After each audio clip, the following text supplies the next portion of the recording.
on the Wado Radio Show. Of course, man, DJ Wado, the Wado Radio Show. It's more than music, it's ministry. And Tony Tillman is on the line with us, man. Tone, what's up, homie? What's happening, man? Man, ain't nothing, man. Cooling, chilling, enjoying this summer weather. Oh, damn. Feel that. Yeah, man. Man, how you been, man? What you been up to, bro? Man, I've been good, man. I've been good. Finally, got this album done. I mean, other than parenting and being a husband, I mean, music. That's what I've been up to, trying to pump this album out. Yeah, man. Long time coming, bro. Yeah, man. Yeah. It really was, man. It's put a lot of work into it, bro. Yeah, one of the things as I was listening to Camden that I wanted to talk to you about was I felt like, and I even felt like this early in the album, like there was a whole side of you that you had never really gotten a chance to get out. Yeah. Like a whole background. Yeah. And you did that like in just an amazing way on this project, bro. Like, I think this is easily one of the best albums of the year, man. Like, what made you say, okay, on this project, we gonna do that? Man, it was a number of things, honestly. You know what I'm saying? In my community group, what's funny is we did this series of a life story, you know, and so everybody in the community group, you know, had an opportunity. And we did it by couples, you know, to sit in the chair, you know, in the middle of the floor and tell your life story. Like, who are you? Where you come from? You know, because we've been in the community for a few years, but, you know, nobody really knew the background of everyone, where they came from, unless you had those private conversations. So when I did it, you know, it took me like 2 days. It's funny, you know, on average, everybody else, you know, it took them maybe, you know, 45 minutes, you know what I mean? And it actually took me 2 days to tell my life story, you know what I mean? And I just realized, wow, even with the 2 days that it took me to tell it, you know what I'm saying? It was like, I still had so much more layers that I didn't even get to peel back. And that was kind of the first initial thought where it was like, man, I really have something to say about who I am and my life and where I come from. And then the next time I was in the studio, me, Derek, and Dirty, Dirty was like, yo, let's make something for Tone. You know, let's get started on this album, blah, blah. And then Dirty was like, man, what's your story? You know what I mean? Because I've been around him a lot, but we've never had that conversation. And so when I told him, you know, he was like, yo, you need to tell that story. Like, you need to talk about that on your music. Why you never talk about that stuff? You know what I mean? And so I just kind of gave him a rundown on why I felt like, you know, I didn't talk about it. And so that kind of really pushed me. And then I had Derek and Chad. What were those reasons, bro? Man, I'm curious. It was when I first became a Christian, you know what I'm saying? I first got saved. You know, I'm from the hood. I'm from the streets. So I didn't know how being a Christian worked. You know what I mean? And so when I started, so I was looking for people to kind of guide me on, okay, how do you do this? And so when I started doing Christian rap, I still kind of had that with me where it was like, okay, well, how do I do this? You know, I had never heard of Christian rap. You know what I mean? And so my thing was, you know, my angle was kind of that when I first started. You know what I mean? But then I would get around people that, you know, I respected their opinions. And, you know, and it seemed like they had a problem with it. You know, they were always saying, you know, man, dudes like y'all, man, y'all talk about that stuff and try to boast about where you come from and make it seem like it took God more work to save you than it saved anybody else. You know what I mean? So when I would hear that, you know, it built like this insecurity. You know what I'm saying? I was like, I guess that's not how you're supposed to do Christian rap, because they, you know, and the angle was, you're supposed to talk about, you know, what the Lord is doing in your life now. So I guess that was the whole theology rap angle. You know what I mean? And so I was like, you know, oh, I guess that's the way you do it. And it was around the time, I don't know if you remember, when Truth came out with horror story, my story. I ain't got no horror story. Like that horror joint was story. banging. Heck yeah. That's probably my favorite song from him. You know what I mean? But wow. I remember around that time, right before that, cats kind of had this kind of aura about themselves, like they was from the streets. They would dress hood, talk with the slang and all this, but they would be mostly guys who grew up in church. You know what I mean?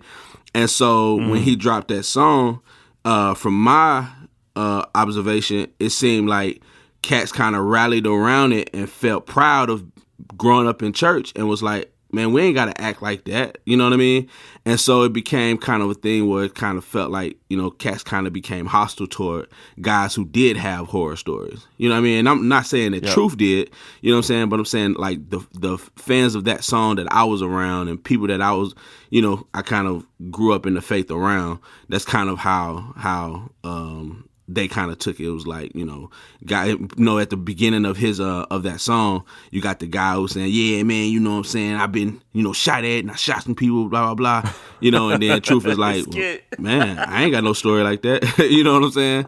And so it kind of it almost felt like it was a mockery of, you know, guys who had that story, you know, and I always felt like, you know, people who had that story, you know, they didn't ask for that story. You know what I mean? Like that's the story God gave him, and and I feel like most people didn't feel like dudes really had that kind of story for real. You know what I mean? And almost like that was like urban legend, you know. And but it was like I would reflect on my life and be like, well, I don't have any other story. You know what I'm saying? Like I don't have any other story. Man, so what you saying? You saying these boys was Paul Bunyan out here, huh? Man, I didn't know what the deal was, man. You know what I'm saying? And that's you know, so that's why I kind of kept it out. You know, in certain circles I would talk about it, and then in certain like verses I would kind of allude to that. You know what I mean? And so, but I always had like Chad and Derek and Doc and Kenan. You know, I always had them in my ear. You know, from day one was like, man, you know, why don't you talk about, you know, some of that stuff, you know what I mean? But by that time, I had been around so many people that I just kind of felt like it was useless. And then when I started looking at kind of what the atmosphere was in CHH, you know what I mean? You know, most guys weren't on that. And so I just felt like it would be a waste kind of putting it out there. And I felt like the fans would kind of feel that way, where they would be like, dudes just bragging about where they come from. You know what I mean? Man, you got a song on there, man. The first time I listened to it, man, I played it back like 5-6 times. Okay. Just to try to catch everything, and that's Ghost, man. Yeah. Like that had to be a really tough song to write, huh? Man, it was emotionally, but as far as the execution of it, it was probably the easiest song to write. You know what I'm saying? Wow. It was crazy. Like I wrote that song. That was the fastest song I wrote. And the funny thing on the front end, that was Ghost was actually the first song I wrote on the album. You know what I'm saying? Really? Yeah, man. I went to the studio, and me and Derek had a sit down, and we was talking about, you know, because I was really, because I knew I wanted to go there. You know what I'm saying? But like I said, it was like I just really had this. I had real deep insecurities about it, you know what I mean?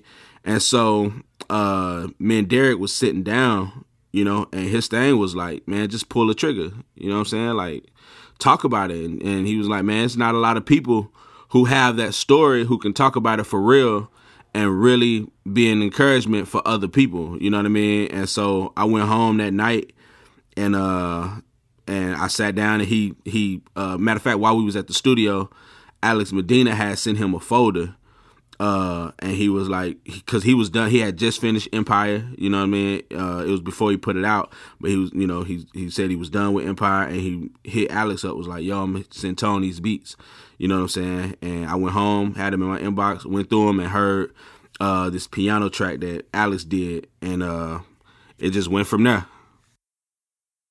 Wow, man, talk about your relationship with your friend in there that obviously got into that whole situation with his wife.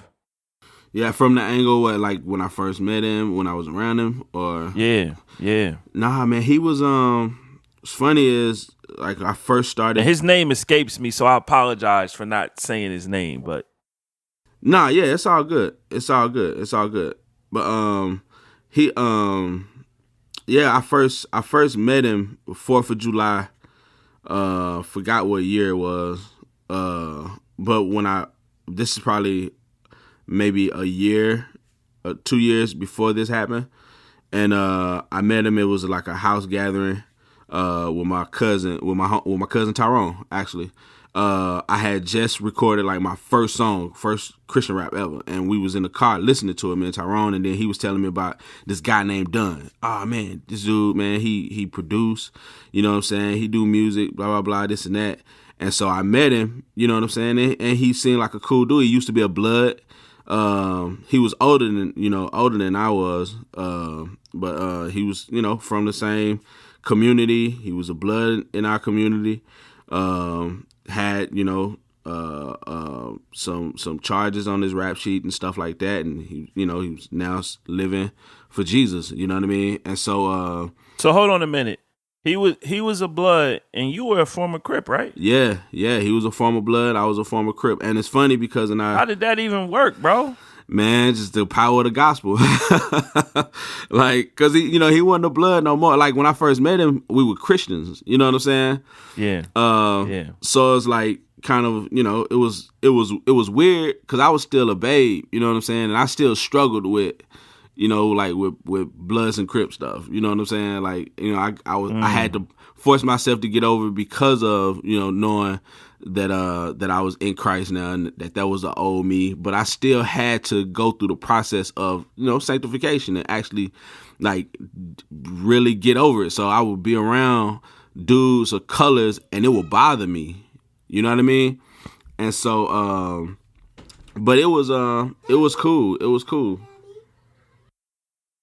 Wow. And so you guys met, and then what starts happening? So all right, so I ended up going to the church that they were going to because we were all like had the kind of the same background and stuff like that. And then his house, like I said in the song, his house was like the hub. You know what I mean? Like we were living in community, but we wasn't calling it community. We just called it, we were just hanging. You know what I'm saying? And he had a wife, at the time, and it was like just the central. It was just the central place for us to gather. After church or in the middle of the week or whatever, we just pop up and just chill. It was like family. It was really family. So his wife was connected to all, most of the young ladies in the church. You know what I mean?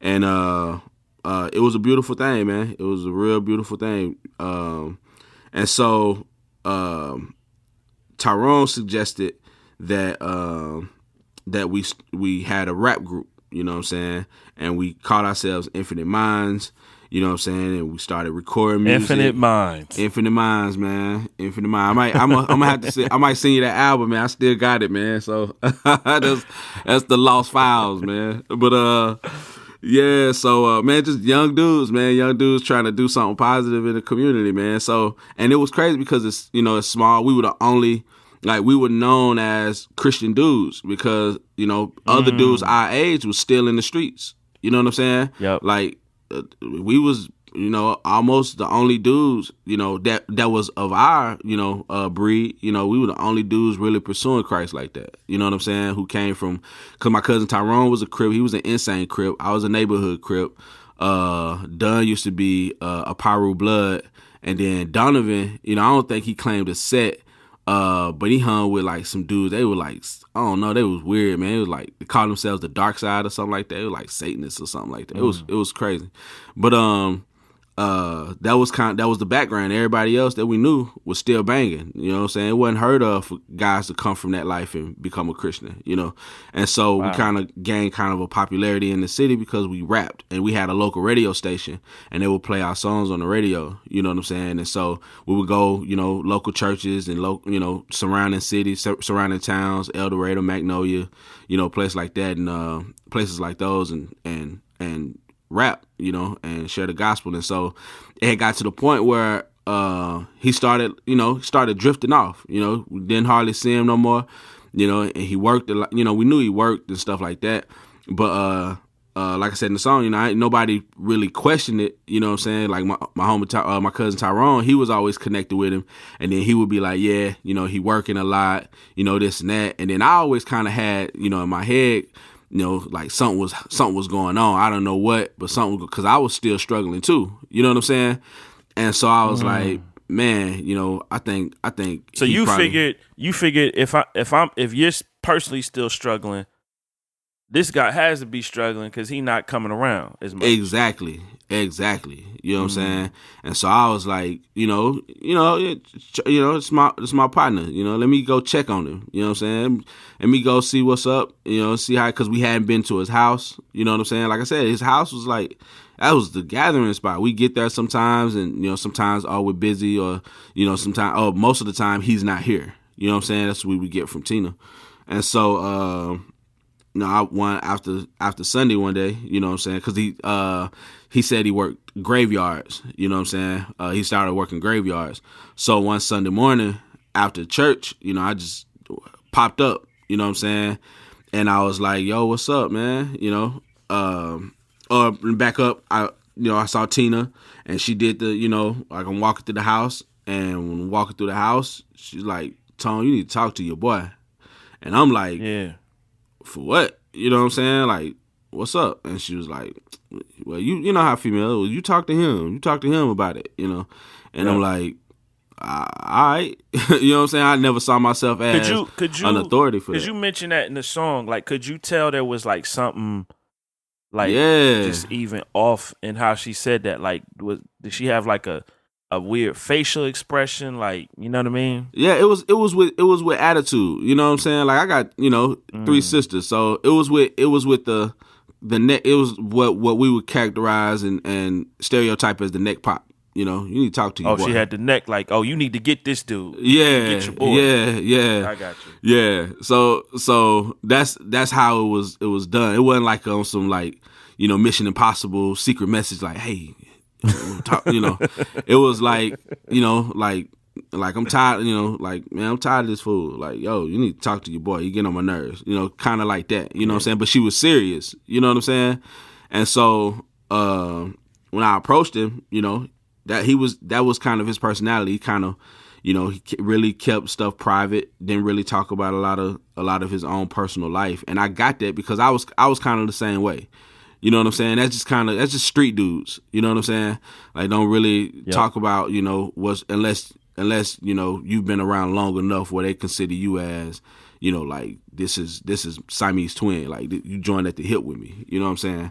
And so when he, you know, brushed it off and was like, you know, it's nothing, man. It's, you know, it's nothing. And I'm like, man, come on, bro. Like, it's me, man. Like, you can talk to me. What's happening? And he's like, man, it's nothing, Tom. I'm telling you, it's nothing. I mean, we just, you know, a little arguing here and, you know, yelling at each other and, you know, blaming each other for stuff. Just petty stuff, man. And I'm like, all right, you know, and I'm thinking, yeah, maybe she exaggerating, you know, black female, America. Yep. You know what I'm saying? And so I was like, all right, yeah, maybe it ain't that serious, you know? And so we just started talking about, you know, hey, when we going to do the next album, man, I got these ideas, you know, listen to these ideas I got, blah, blah, you know, and then I left, you know, like, you know, dapped him up, hugged her neck, and I left, you know.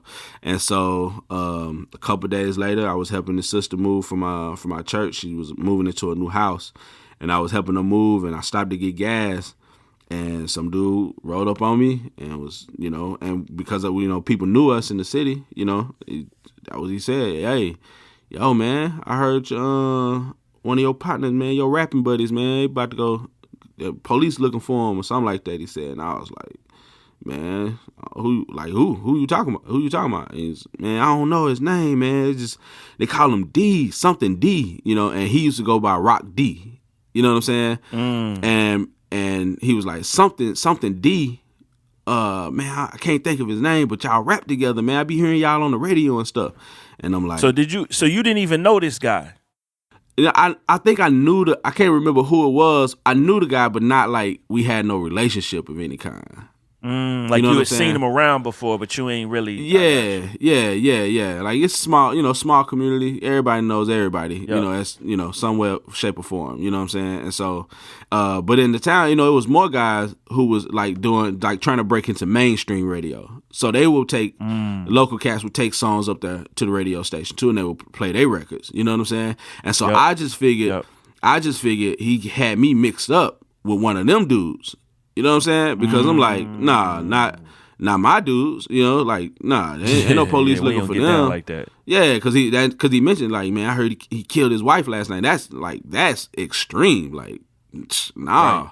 If anything, I know ain't none of my guys killing their wives, bro. Like, come on, man, that's out of this world. So I left. Finished. I helped up. Move and everything. Came back. And when I came back, somebody flagged me down. Yo, hey, pull over. So I pulled over. We got out. Hey, man, what's up, man? Man, I heard police looking for you, dude, man. And I'm like, man, whatever, dog. Somebody else said that stuff, but like I think they got me mixed up, something to that effect. And nah, man, I heard it was your boy Dunn. I heard he killed Tina last night. And this dude I knew. Wow. We used to, I used to actually go to church with this guy. You know what I mean? And I'm like kind of like I don't know. I wasn't even like. It was like a gut check.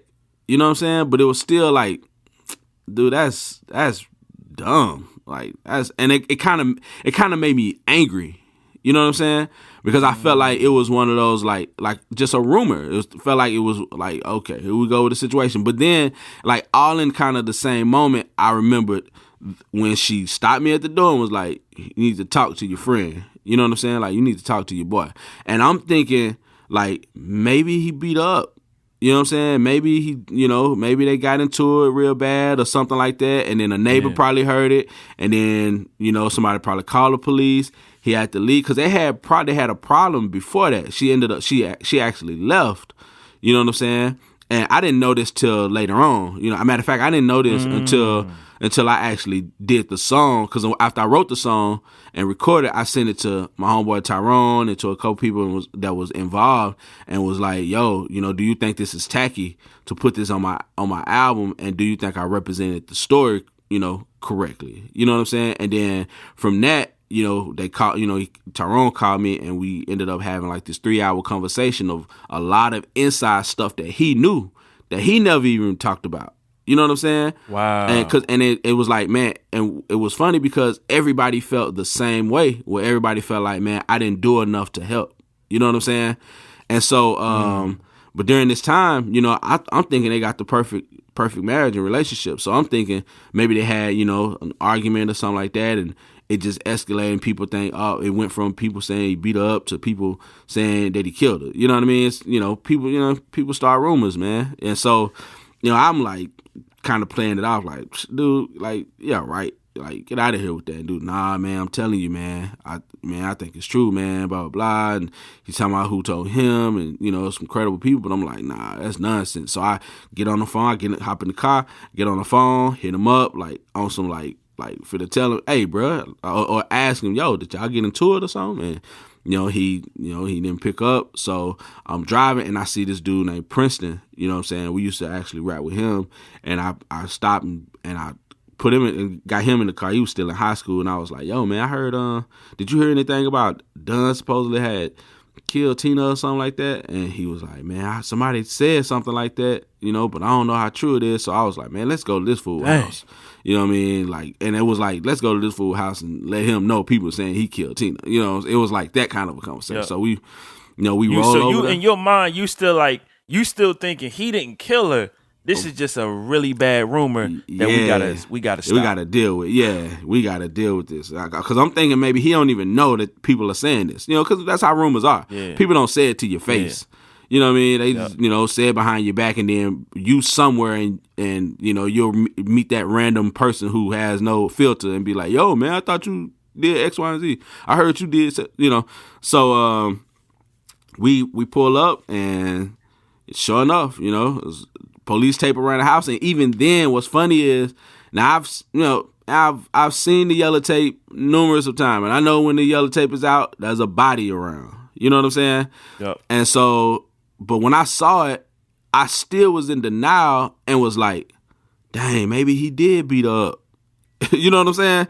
Like, man, maybe he beat her up, man, and she had to go to the hospital or something. Like, I still didn't go, like, literally, my mind wouldn't go to he killed her. You know what I'm saying? Like, literally. Because you couldn't fathom it.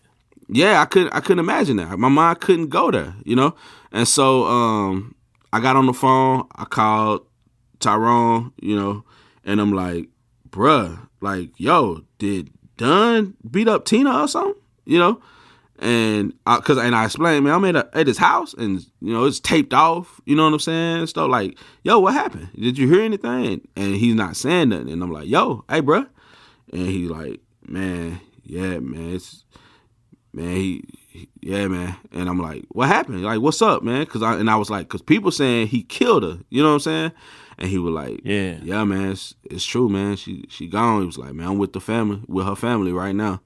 You know, and still trying to find them, like stunned. And he started explaining, like, you know, man, from what I hear, you know, sometime last night, he called a pastor and told the pastor that he did something wrong, that he did something bad, and the pastor, you know, ended up going to the house because the pastor was thinking that he may have jumped on her. You know what I'm saying? And said as he kept talking to him, you know, all he would say is, man, I messed up, Pastor. Man, I messed up, man.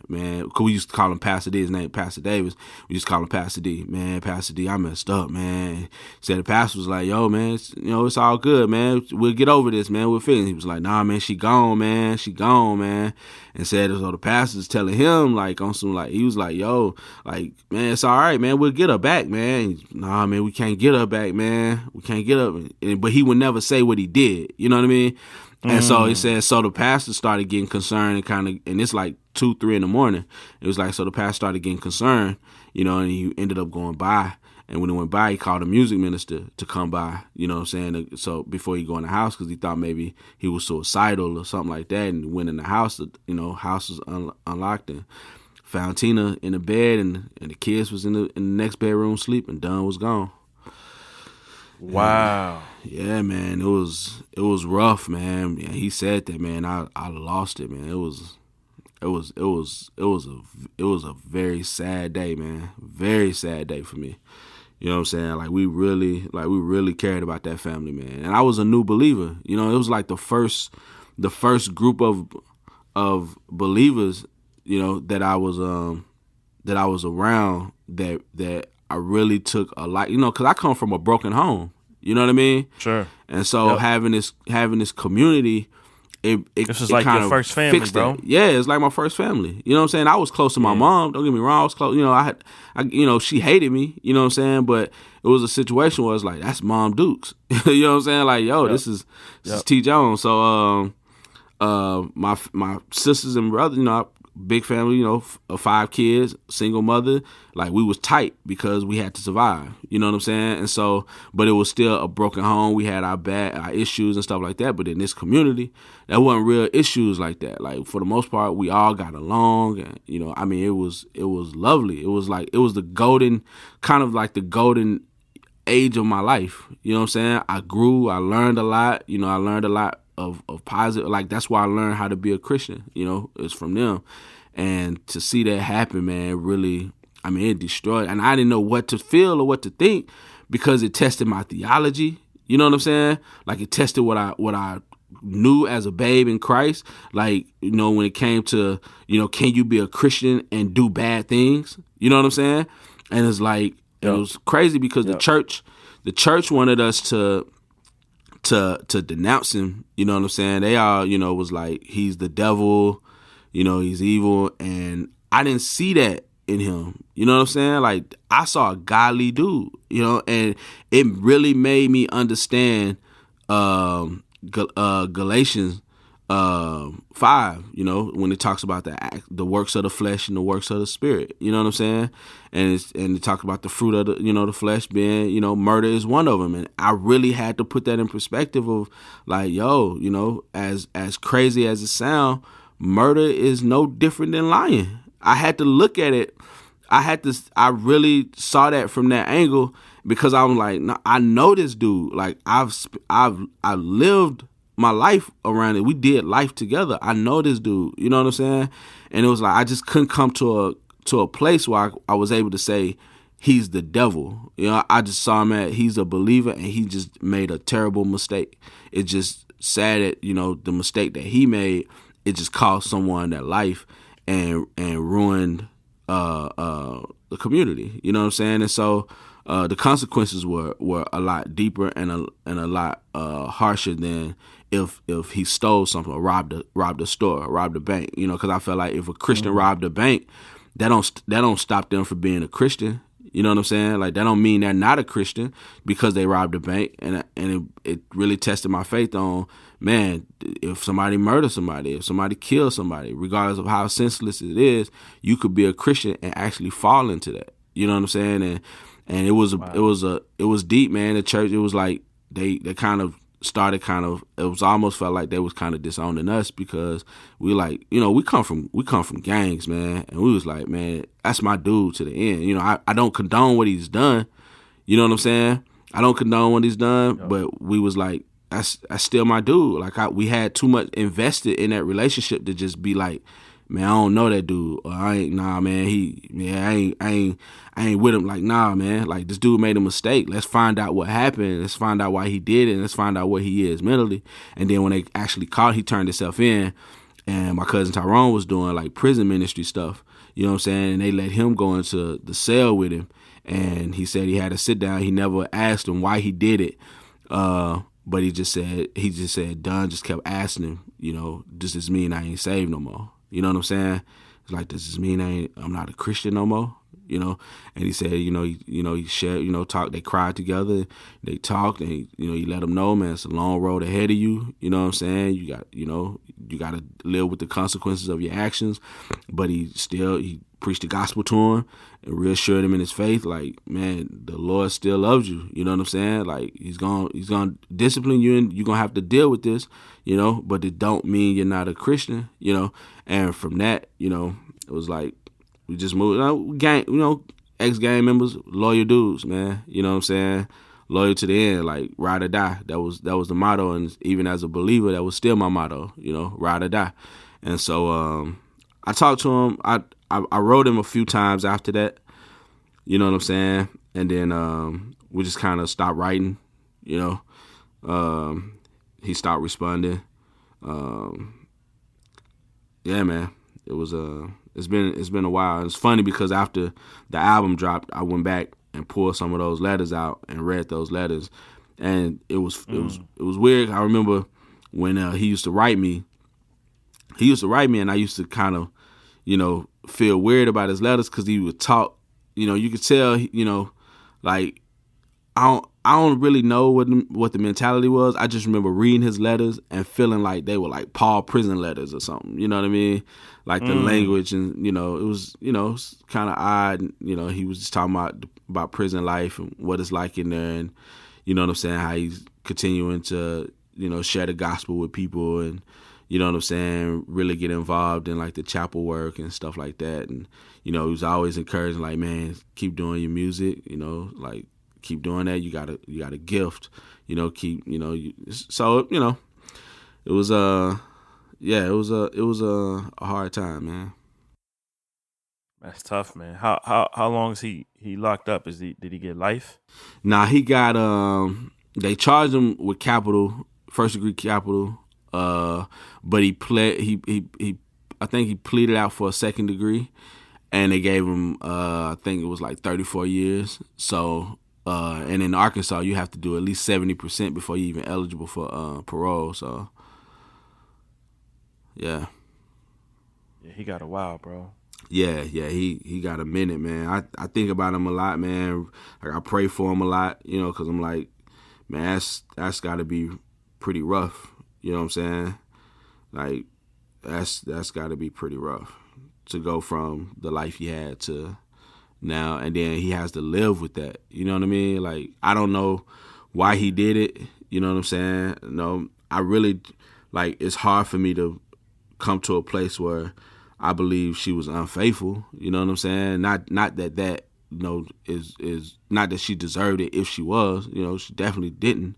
But she just wasn't that kind of woman. So I often wonder, you know, like, man, like what? But he, you know, that was done though. He was controlling. He was a controlling guy. You know what I'm saying? Very insecure. You know, ex street dude. So you know, you bring those wounds and that baggage to the church with you. You know what I'm saying?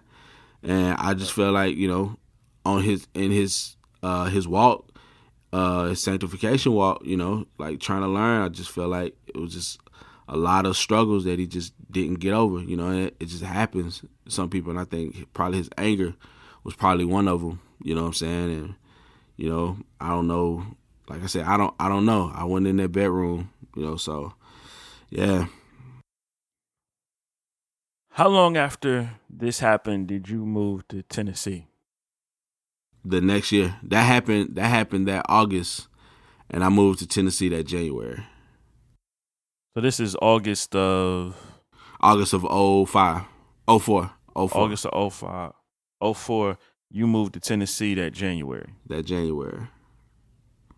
Yeah. Did that factor in your decision at all? Yeah, part of it. Yeah, part of it was because during the time I had just gotten married. Like I had literally just got married, newlywed, and my wife is in the Army. You know, we had dated, you know, for years, and she was in the Army then. And then when this went down, she had just got activated to go to Iraq. You know what I'm saying? So she was actually in Little Rock at the time going through the training when this happened. When this happened, she was in training. And I was going through like a consulting with this lady who used to sing for Arrested Development. She's actually from my hometown. She used to do background for them.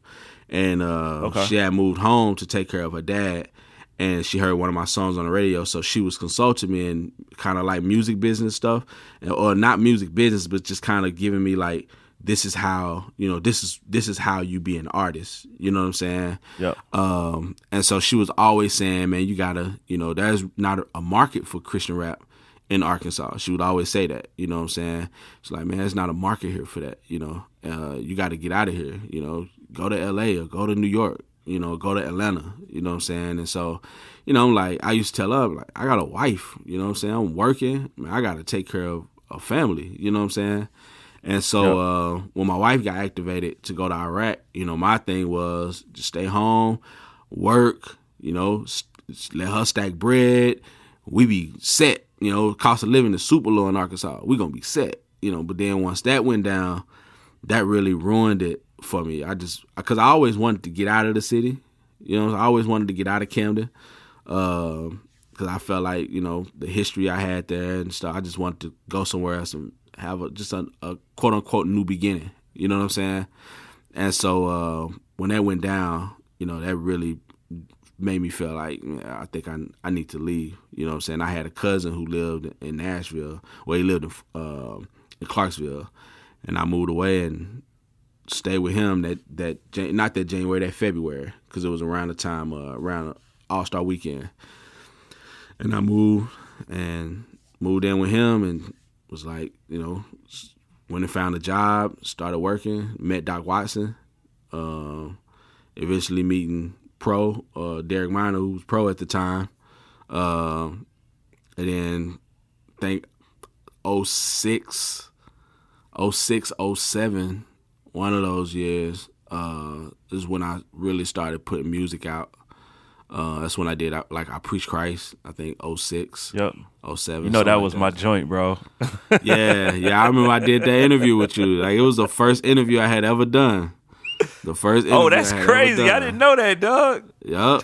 I was somewhere crazy. in a hotel. Yep. I did not know that. I remember, man. I remember I reached out to you initially. This is crazy, bro. I reached out to you initially, and I hadn't even started the Wado radio show. I was about to start it though.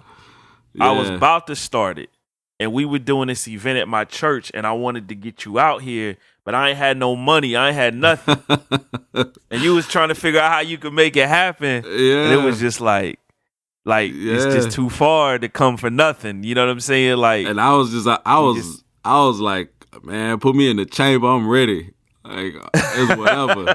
I was doing shows for free, for nothing. I mean, I was doing shows for gas money. I was doing like, it was whatever at that time. I mean, it's still whatever. Even now, it's just just kind of how I think, man. But it's like, during them times, man. Yeah, I remember that, man. Yo, what's up with it's Wado from the Wado radio show? It's DJ Wado from the Wado radio show. Yeah, I remember that, man. And that junk is funny. That boy got one of the longest taglines in the history of radio. DJ Wado from the Wado radio show, where it's more than music, it's ministry. That's funny. That's funny. Oh man, that's great, bro. That is funny, man. It's funny just thinking back on like all that stuff back then, dog. Yeah, that's crazy, man. That's when what's up? Nah, go ahead. I was gonna say that's when doing Christian hip hop was fun, man.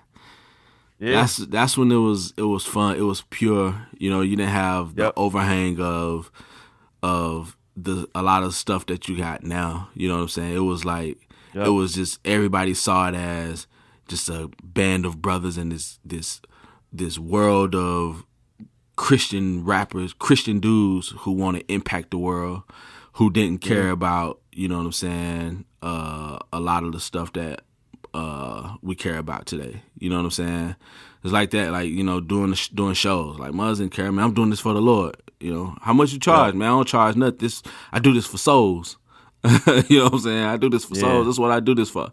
You know, it wasn't about a check. It wasn't about, you know, an award. It wasn't about any of those things. It was just purely about the gospel, you know, going out and doing, and, you know, being influenced. And that's, I look back on it now, you know what I'm saying, and part of me look at our genre and culture and just feel bad, because the thing that we lack, I think something that we lack is honoring the legends that came before us. Like, you know, you got mainstream hip hop. You know, mainstream, they honor Big, they honor Pac, they honor Jay, they honor Nas. You know what I'm saying? And those guys honor a lot of the older generations to them, and then they still honor the younger generations. And I feel like over here in Christian hip hop, you know, we've developed kind of this mentality that says, if you honor an artist as a legend, you know, that's idol worship. You know what I'm saying? So if I look at, you know, like Cross Movement or Idol Kings or, you know, Gospel Gangster, any of those guys, and be like, yo, you know, like you rarely hear guys pay respect to those dudes. You know what I'm saying? Yeah. Everybody kind of has this aura as if, you know, like they're here on their own work and energy. It's like, nah, somebody carved a lane for you. You know what I'm saying? That goes for all of us. And it's, you know, and now you rarely see guys, you know, reaching back to boost other guys in the genre. You know what I'm saying? It's like they don't care. Like we don't care about the culture of Christian rap no more. You know what I'm saying? And I think that's kind of the sad thing. It was a thing where, you know, I mean, come on, we called it holy culture. You know what I'm saying? Yep. Like we called this holy culture. Now it's like the culture, you know, hey, the culture don't exist. You know, now everybody's kind of on the, you know, I'm not a Christian rapper till I'm trying to escape that, and you know, and it's, you know, it's sad to watch. Man, let me tell you, man. I was gonna say this to you when we got done with the interview, but I probably should say it now. Like one of the things when I was listening to Camden that I kept reflecting on, and I was just like, man, this project has everything that a Christian rap album should have on it. Yeah. Like, it has your story, it has the gospel, and it's good music. Yeah. And I feel like what's happening, bro, is everybody wants to tell their story and make good music, but we want to include as little of the gospel as we can. Yeah. Like, we'll put enough in there so you can say it's in there, but it's no longer the main thing. Yeah. It's no longer the purpose of why we're doing it. Right. Like, there's nothing wrong with telling your story. Like, I mean, Revelation say, like, we overcome by the blood of the Lamb and the word of our testimony. Like, yeah, like, that's important. Your story is important. Yeah. But if the gospel isn't the main thing in what we're doing, like, we're not as effective from a ministry standpoint. Like, you might be an amazing artist. Yeah. And there's nothing wrong with that. But if the gospel's not the main thing in what you're doing, like, you're kind of downplaying God, bro. Like, you're not giving him all that he should be getting in the whole situation. And you're not really telling your whole story. You're telling part of it. Yeah. Yeah. Yeah. I think that the gospel is what separated the culture from mainstream. You know, you look at mainstream, that, you know, hip hop has, they have what was the word I'm looking for? They have a cornerstone for hip hop. You know what I mean? Like, they have cornerstones. They have reasons, you know, and for the most part, it's, hey, we out here to get money. You know what I'm saying? And so a lot of things that they talk about, you know, let's say at the beginning stages of hip hop, it was about, I remember, you remember Cube, and I saw the movie, NWA or whatever, Straight Outta Compton. Oh, Straight Outta Compton. Yeah, and it reminded me, I remember when Cube said, you know, when he was like, you know, we're like news, we're just journalists, you know, we're reporting, you know, what we see in the hood. You know what I mean? I remember that's, and, you know, they did a lot more than that, but I feel like I remember when hip hop was that way. You know, hip hop was when guys were activists and journalists and really, you know, and they had their hypocrisy. You know what I'm saying? Like, they definitely had their hypocrisies. But it was like, yo, you know, we're here talking about what's happening, not just within my own life, but in the lives of others. You know what I'm saying? And I expressing the anger over injustice and things like that. And so, I think Christian hip hop in those golden years, you know what I'm saying? It was like those guys came through and did hip hop the right way. You know what I'm saying? They talked about the world, a worldview, a culture, and how Christ can redeem it. You know, how it can be redeemed. You know what I'm saying? And some more than others, you know what I'm saying? But the focus was Christ is the redeemer of the world. You know what I mean? And, you know, you heard some who would say Jesus more than others would say Jesus. But in a long run, the cornerstone of the message was Christ is the redeemer of the world. You know what I'm saying? Yep. And so we kind of, you know, now, you know, you kind of see guys and hear guys kind of get away from it. You know what I'm saying? And it's so I get it, you know, because even in my album, you know what I'm saying, I didn't say a lot of Jesus. I didn't preach, you know, a lot of Jesus directly. You know what I'm saying? But what I tried to do and tried to make a point and be intentional in is painting a picture of a broken world and a broken world that I come from and how Christ has redeemed that. You know what I mean? And I'm hoping, you know, my hope was that when guys hear it, you know, people hear it, Christians, if they believers hear it, they hear, a social commentary. I'm giving you a social commentary to neighborhoods and places you've never been. You know what I'm saying? Areas you never knew existed, or maybe even cared existed. And that youth are like what I was. They grow up in these areas, and then when dudes in the hood hear it, it provides this sense of hope.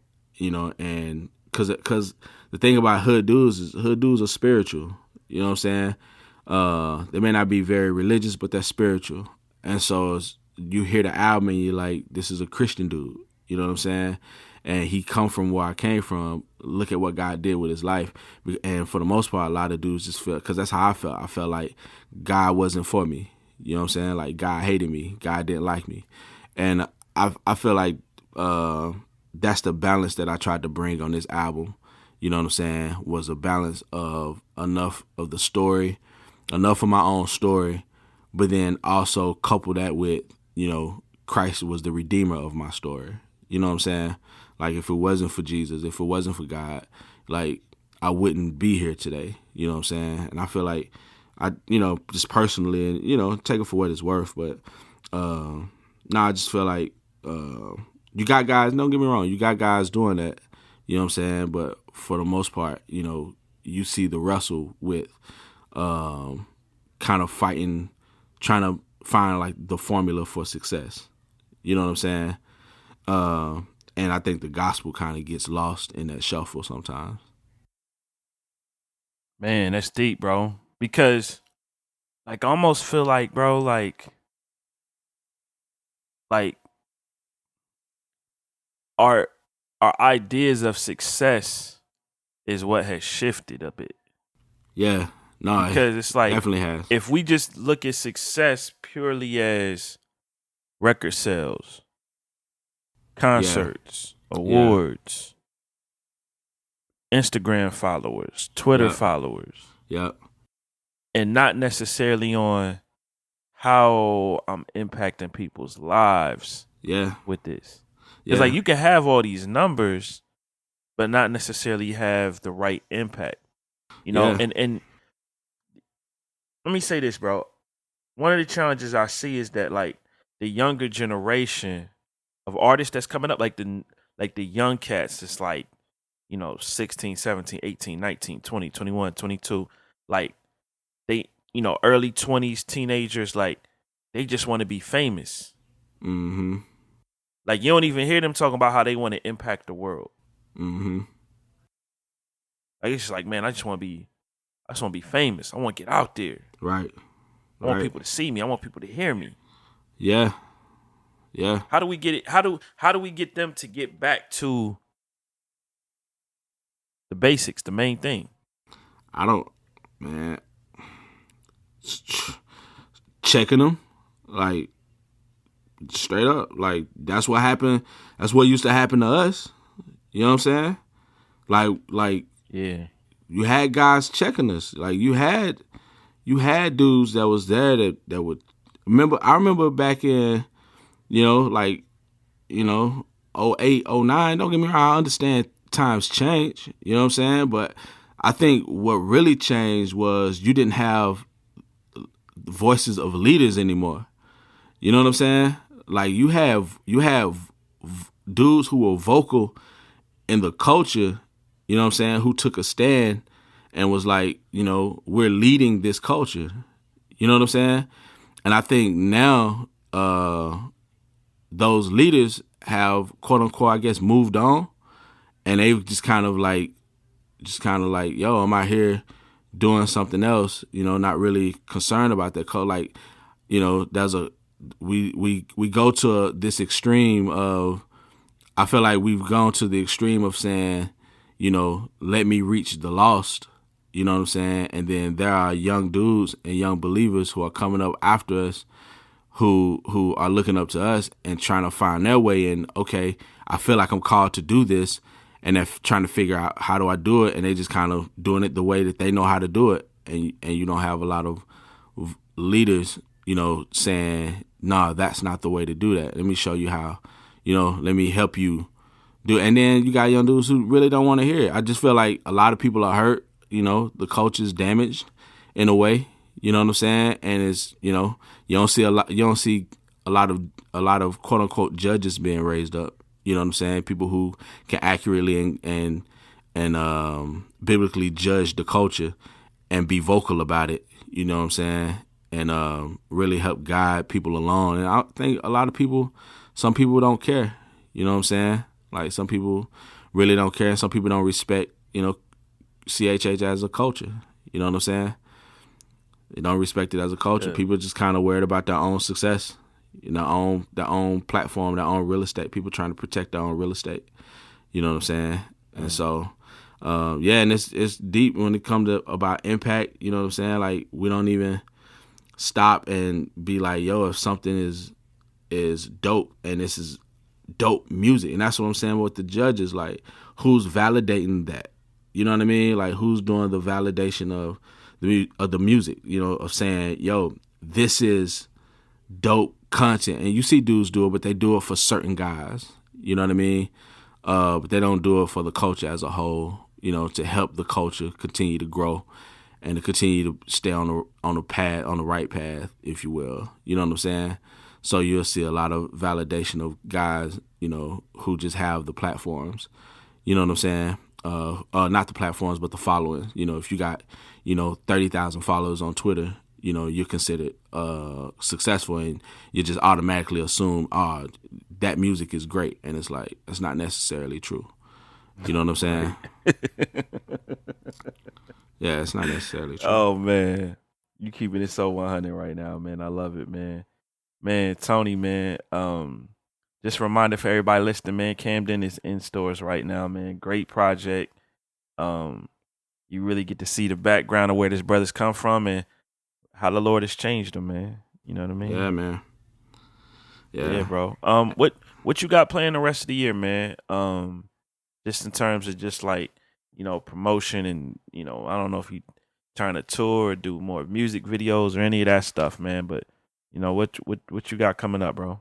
Yeah, my plan was to drop another project before the year ended, but really, yeah, that was the plan, man. But having conversations with Derek and Doc, there was other areas. It's like, man, just let's focus on these areas right now, and part of that is, my show presentation, stuff like that. So I'll be hitting the road with Derek and Camden in October, doing some dates with them. Then next year, me, Coop, and no big deal. It's probably too much information, but I love them dudes. They love me, so it's cool. But we'll be hitting the road together. And then, just doing one-offs and stuff like that. Just I have a huge situation coming up in Camden. I actually be going there in September next month and sharing there, which is super big for me because it's going to be the first event of its kind where a Christian rapper is going to come in and, really get to speak to the city in music and with the gospel. You know what I'm saying? So it's a church in Camden called Victory, which is the largest church in the city and the most diverse. Asked me to come out and, share there. So that's super excited about that because my family and friends and, and I've been getting a lot of love on Facebook from like people from my hometown and guys and females that I went to school with that's been like, yo, man, this album is crazy, man. And I'm so appreciative of that because they've been rallying around it and because, they feel like they feel they have a stake in it. You know what I'm saying? And they're like, yo, this is our story. You know what I'm saying? And so I'm super encouraged by that. You know what I'm saying? Like super encouraged. And that was my setting out. That was really the goal. The goal was to represent Camden right. You know what I'm saying? And I thank God, I thank God for having a team around me, with Doc and Derek and Chad and Ken, Daraj and Coop, and even Tragic. You know what I mean? Like those guys wouldn't let me escape with mediocrity. You know what I'm saying? They wouldn't give me a pass. You know, they're not yes men. You know, them dudes, like, we've had those hard talks where, you know, I did something or said something or had something, a song, and was like, yo, this mug is crazy. And they're like, nah, that's not it. Let's go back in. You know what I mean? So they really made sure that the story was told right. You know what I'm saying? So that was, you know, I think it came out that way because of that. So yeah, so the rest of the year, that's kind of what I'm, and then I'm already planning ahead. I know exactly what my next project gonna be. But now I'm just kind of making myself available to, you know, like Camden, Chad, you know, and other guys that are working on projects. You know what I'm saying? So just kind of being trying to be an encouragement for those situations, and, you know, with Derek, you know, working on this next project and stuff like that. And it's like, you know, just staying busy that way. You know what I'm saying? And really planning, you know, next moves and, you know, what's next. That's good, bro. Man, Tone, it's always good to do this, brother. You know that, man. Most definitely, man. Soon, man. Hopefully, I get out there soon, someday, man, in Jersey and represent. Heck yeah, man. Yeah, bro. We gotta find a way to make that happen, dog. Yeah, man. And watch, since we on air like that, man. Yo, man, I really appreciate you for continuing to support the culture, man. That junk is thank you. It's dope, man. It's encouraging to see your consistency. You're like for us, you're like Sway. You're like Sway of Christian hip hop, man. Because it was funny because you put the tweets out the other night. You know what I'm saying, about CHH needing more supporters, and that's so true, man. I just feel like, you know, to add to what you said, man, I just feel like in the next 10 years, man, I don't even know if CHH will even be here. You know what I'm saying? And I feel like because we don't have a culture. I mean not a culture, but we don't have an industry.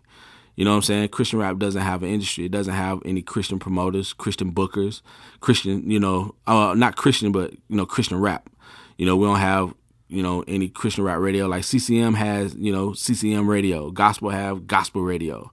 You know what I'm saying? They gospel, CCM, they have CCM and gospel promoters and, you know, people who do the concerts for CCM. But for the most part, for Christian rapper, do those kind of shows that booked out by individual churches or that ride those CCM and gospel waves. You know what I mean? And we need more people to do that, to really like get in this, you know, people buy Christian rap music. You know what I'm saying? Like we should have an industry. We just don't have the guys doing the legwork to get out there to, you know what I'm saying, create those avenues. You know what I'm saying? So I appreciate you for continuing to give guys like me, you know what I'm saying, opportunities to use your platform to talk about their music, man.